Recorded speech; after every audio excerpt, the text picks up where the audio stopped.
अस्सलाम वालेकुम, क्या हाल है आप सबके। I hope you are doing well. Welcome to my channel. अच्छा जी, so today's video is going to be a review video. और आज के वीडियो में मैं आपके साथ जिस प्रोडक्ट का रिव्यू शेयर करने वाली हूँ वो है पाकिस्तान की ऑलमोस्ट सबसे ज़्यादा famous full coverage and super stay foundation, यानी कि मेबलिन न्यूयॉर्क की super stay 24 hours full coverage foundation. अच्छा जी, but before starting my video I would like to mention something कि ये पाकिस्तान में बहुत ज़्यादा फेक अवेलेबल है। इवन बहुत ज़्यादा ऑथेंटिक वेबसाइट्स के ऊपर भी ये फेक अवेलेबल है। सो मेक श्योर कि आप जो प्रोडक्ट बाय करें वो फेक नहीं हो। एंड स्पेशली जब आप प्रोडक्ट बाय करें तो आप ये चेक कर लें कि वो मेड इन चाइना नहीं होनी चाहिए, क्योंकि made in China is not the original one. So please make sure कि आप जो प्रोडक्ट बाय कर रहे हैं वो ओरिजिनल है और ऑथेंटिक है। अच्छा जी, तो सबसे पहले इसकी पैकिंग देख लेते हैं। ये इस तरह से ग्लास बॉटल में है और इसकी जो बॉटल है वो काफ़ी ड्यूरेबल है, क्योंकि मुझसे काफ़ी दफ़ा ये कारपेट के ऊपर गिर चुकी है लेकिन ये ब्रेक नहीं हुई। और दूसरा ये कि इसका वाइट कलर का कैप है। और अगर मैं इसकी डिस्पेंसर की बात करूँ तो ये एक पम्प बॉटल है। सो बहुत ही ईजिली आप प्रोडक्ट को निकाल सकते हैं। दूसरी बात यह है कि ये ज़ाया नहीं होता, मतलब जितनी प्रोडक्ट आपको चाहिए होती है आप जस्ट उतनी ही प्रोडक्ट बाहर निकालते हैं और एक्स्ट्रा प्रोडक्ट बाहर नहीं आता। इसकी पैकिंग जो है वो काफ़ी हद तक ट्रैवल फ्रेंडली है, क्योंकि इसके पंप को जब तक आप प्रेस नहीं करते तब तक प्रोडक्ट बाहर नहीं आता। तो अगर इन केस आपके बैग के अंदर इसकी लिड ओपन हो जाती है, जो कि काफ़ी हद तक टाइटली पैक होती है, जब तक आप इसको खुद ओपन नहीं करते इसकी लिड ओपन नहीं होती है, लेकिन इन केस अगर इसकी लिड ओपन हो जाती है तो प्रोडक्ट इसका जल्दी से बाहर नहीं आता, ज़ाया नहीं होता। और दूसरा ये कि इसका जो ग्लास है वो अनब्रेकेबल है, तो अगर आपका बैग कहीं गिर जाता है तो ये प्रोडक्ट टूटता नहीं है और ख़राब नहीं होता। तो इसकी पैकिंग काफ़ी अच्छी, ड्यूरेबल भी है और ट्रैवल फ्रेंडली भी है। अच्छा, मुझे इसे बाय किए हुए ऑलमोस्ट अ ईयर हो चुका है। मैं इसे ऑलमोस्ट अ ईयर से यूज़ कर रही हूँ और जो शेड मैंने इसका बाय किया है वो है 112, यानी कि क्लासिक आइवरी। अगर मैं बात करूँ इस शेड की, यानी कि 112 क्लासिक आइवरी, तो ये फेरर स्किन टोन्स के लिए बिल्कुल भी नहीं है, क्योंकि मेरी स्किन टोन के ऊपर ये बिल्कुल भी सूट नहीं करता। इवन ये कि अप्लाई करते ही ये सूट नहीं करता। दूसरा ये कि ये 1 और 2 टोन डार्कर हो जाता है ऑक्सीडाइज होने के बाद, तो और ज़्यादा डार्कर लगने लगता है। हाँ, अगर आपकी स्किन टोन मीडियम है या फिर आपकी स्किन टोन येलोइश है तो शायद ही आपकी स्किन टोन के ऊपर सूट करे, विच आई एम डाउटेड। लेकिन फिर भी आप ट्राई कर सकते हैं। बट ये फेयर स्किन टोन्स के लिए तो बिल्कुल भी नहीं है, बहुत डार्कर लगता है। अगर मैं शेड्स की बात करूँ तो इसके अंदर बहुत ही huge variety of shades available है, यानी कि इसके अंदर आपको 16 शेड्स मिलते हैं, तो जो कोई भी आपकी स्किन टोन से मैच कर सकता है। सो ईजिली आप अपनी स्किन टोन से मैच करके शेड फाइंड आउट कर सकते हैं। But when you are selecting your shade, keep this in mind कि ये बहुत ज़्यादा ऑक्सीडाइज होता है। 1, 2 और 3 टोन्स ऑक्सीडाइज हो जाता है, तो आप अपनी स्किन टोन से 1 और 2 टोन लाइटर बाय करें, ताकि जब ये डार्कर हो जाए तो आपकी स्किन टोन से बहुत ज़्यादा डार्कर नहीं लगे। अच्छा जी, चलें अब इसका प्रोडक्ट चेक कर लेते हैं। अच्छा, अगर मैं प्रोडक्ट की बात करूँ तो इसके अंदर जो फाउंडेशन आपको मिलता है, ना तो वो बहुत ज़्यादा रनी है ना ही बहुत ज़्यादा थिक है। मीडियम कंसिस्टेंसी है इसकी और बहुत ही ईजिली ब्लेंडेबल है, आपको बहुत एफर्ट नहीं करनी पड़ती। अच्छा, एक बात मैं आपके साथ शेयर ज़रूर करूँगी कि ये बहुत जल्दी ड्राई आउट हो जाता है, तो मेक श्योर कि जब आप इसको ब्लेंड कर रहे हो तो थोड़ा जल्दी-जल्दी ब्लेंड करें, वरना ये ड्राई आउट हो जाएगा आपकी स्किन के ऊपर। और जैसे कि आप देख रहे हैं कि ये वाक़ई फुल कवरेज फाउंडेशन है, क्योंकि मैंने जस्ट इसकी ज़रा सी अमाउंट अप्लाई की है और उसने किस तरह से मेरे हैंड्स की तमाम इम्परफेक्शंस को हाइड कर दिया है, कंसील कर दिया है।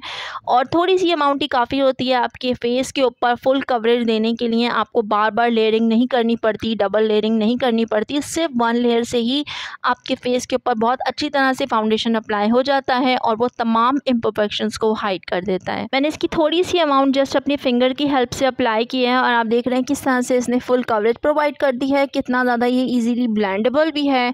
और मैं आपको बता दूं कि ये बिल्डेबल कवरेज है, इसकी बिल्डेबल फाउंडेशन है। जितनी कवरेज आप चाहें आप बिल्ड कर सकते हैं, डिपेंड्स अपॉन यू। और अगर आप इसकी लाइट कवरेज चाहते हैं और आप चाहते हैं कि नेचुरल लगे, तो आप इसको ब्लेंडर की हेल्प से बिल्ड करें इसकी कवरेज। और दूसरा ये कि अगर आप ब्राइडल कवरेज चाहते हैं तो आप इसको ब्रश की हेल्प से ब्लेंड करें, तो इस तरह से आपको ये कंप्लीट ब्राइडल कवरेज भी प्रोवाइड कर सकता है। और दूसरा ये कि इसके साथ आपको कंसीलर अप्लाई करने की भी ज़रूरत नहीं है। अगर आपके फेस के ऊपर बहुत ज़्यादा इम्परफेक्शंस नहीं हैं, थोड़े बहुत डार्क स्पॉट्स हैं या फिर थोड़े बहुत डार्क सर्कल्स हैं, तो आप जस्ट प्राइमर अप्लाई करके इसी की हेल्प से थोड़ी बहुत कंसील कर लें अपनी आइज़ को, अपने डार्क स्पॉट्स को। एंड देन आप फर्स्ट लेयर अपने फाउंडेशन की अप्लाई कर लें, तो यही इनफ होगा आपके लिए, आपको कोई कंसीलर अप्लाई करने की ज़रूरत नहीं पड़ेगी। और दूसरा ये कि आप इससे एयर ब्रश लुक अचीव कर सकते हैं, क्योंकि आपके पोर्स को मिनिमाइज़ कर देता है, हाइड कर देता है, कंसील कर देता है। तो आपका जो लुक आपको अचीव होता है वो एयर ब्रश लुक होता है। आपको 1 और 2 लेयरिंग की भी ज़रूरत नहीं है, रीअप्लाई करने की भी ज़रूरत नहीं है। जस्ट मैंने थोड़ी सी अमाउंट अप्लाई की थी और उसने किस तरह से फुल कवरेज प्रोवाइड की है मेरे हैंड के ऊपर, और किस तरह से ये एयर ब्रश लुक लग रहा है। अच्छा, आप नोटिस कर रहे होंगे कि ये बिल्कुल भी पैची नहीं है, बहुत ज़्यादा नेचुरल लग रहा है और स्किन के ऊपर बहुत अच्छी तरह से ब्लेंड हो गया है। अच्छा, जिस हिसाब से इसकी फुल कवरेज है ये उस हिसाब से बिल्कुल भी हैवी नहीं है, बहुत ही लाइट वेट फाउंडेशन है। आप इसको अप्लाई करते हैं तो आपको ये फुल कवरेज प्रोवाइड करता है, आपकी तमाम इम्परफेक्शंस को हाइड कर देता है, लेकिन फिर भी स्किन के ऊपर बिल्कुल हैवी फील नहीं होता। आपको फील नहीं होता कि आपने बहुत ज़्यादा मेकअप अप्लाई किया हुआ है, बहुत ही लाइट और नेचुरल रहता है स्किन के ऊपर। अच्छा, अगर मैं इसकी फिनिश की बात करूँ तो ये कम्प्लीटली टोटली मैट फिनिश है। तो अगर आपकी स्किन ड्राई है तो शायद आपकी स्किन के लिए सूट नहीं करे, आपको इसके अंदर कोई ऑयल या फिर सीरम मिक्स करना पड़ेगा, तो ये आपकी स्किन के ऊपर सूट करेगा। अच्छा, और अगर मैं इसकी ऑयल प्रूफ होने की बात करूँ तो 2 और 3 आवर्स के बाद आपके फेस के ऊपर थोड़ा बहुत ऑयल आना शुरू हो जाता है, अगर आपकी स्किन बहुत ज़्यादा ऑयली है। और अदरवाइज़ ये आपके पोर्स को भी क्लॉग नहीं करता और ऑयली स्किन के लिए अच्छा फाउंडेशन है। अच्छा, अब इसके सुपर स्टे और लॉन्ग लास्टिंग होने की बात कर लेते हैं, जो कि ये क्लेम करता है। तो ऑनेस्टली स्पीकिंग, जिस हिसाब से ये ह्यूमिड वेदर चल रहा है, जिस हिसाब से स्वेटिंग हो रही है बहुत ज़्यादा, तो अगर आपकी स्किन बहुत ज़्यादा ऑयली है और आपने अच्छी तरह से प्राइमर अप्लाई नहीं किया है तो ये 2-3 आवर्स भी स्टे नहीं करता। अगर आप अपने फेस के ऊपर, नोज़ के ऊपर, अपने अंडर लिप्स के ऊपर टच करते हैं तो फिर ये बहुत ही जल्दी रिमूव हो जाता है। तो आपको चाहिए कि आप बहुत अच्छी तरह से प्राइमर अप्लाई करें बिफोर अप्लाइंग इट, और अगर बहुत ज़्यादा स्वेटिंग हो रही है तो ये बिल्कुल भी स्टे नहीं करता, फ़ौरन से रिमूव हो जाता है। लेकिन अगर नॉर्मल वेदर है, बहुत ज़्यादा स्वेटिंग नहीं हो रही है और आपने अच्छी तरह से अपने फेस के ऊपर प्राइमर अप्लाई किया है तो ये 18 to 19 आवर्स तक टिक जाता है आपके फेस के ऊपर और आपका फेस फ्रेश लगता है। नाउ लेट्स सपोज कि नॉर्मल वेदर है, बहुत ज़्यादा स्वेटिंग नहीं हो रही है और नॉर्मल समर्स हैं, मीडियम समर्स हैं या फिर ये कि विंटर्स हैं, तो फिर ये 24 आवर्स तक स्टे कर जाता है जैसा कि ये क्लेम करता है। और अगर आपने प्राइमर अप्लाई नहीं भी किया हो और टचिंग वगैरह कर भी रहे हो नॉर्मल वेदर में तो ये जल्दी से हटता नहीं है और आपकी स्किन के ऊपर फ्रेश रहता है 24 आवर्स तक, जस्ट इन केस अगर वेदर नॉर्मल है या फिर ये कि विंटर्स हैं। लेकिन ये कि आप इसके साथ थोड़ी सी एडजस्टमेंट करने के साथ इसको लॉन्ग लास्टिंग और सुपर स्टे बना सकते हैं, इस ह्यूमिड वेदर में भी, स्वेटी वेदर में भी। जस्ट आपको क्या करना है कि अप्लाई करने के बाद कोई भी अच्छा सा ट्रांसलूसेंट पाउडर अप्लाई कर लें या कॉम्पैक्ट पाउडर अप्लाई कर लें तो ये फुल लॉक और कंसील हो जाता है। फिर अगर आप स्वेटिंग भी होती है, आप फेस को टचिंग भी करते हैं, ऑयल भी आता है तो ये रिमूव नहीं होता।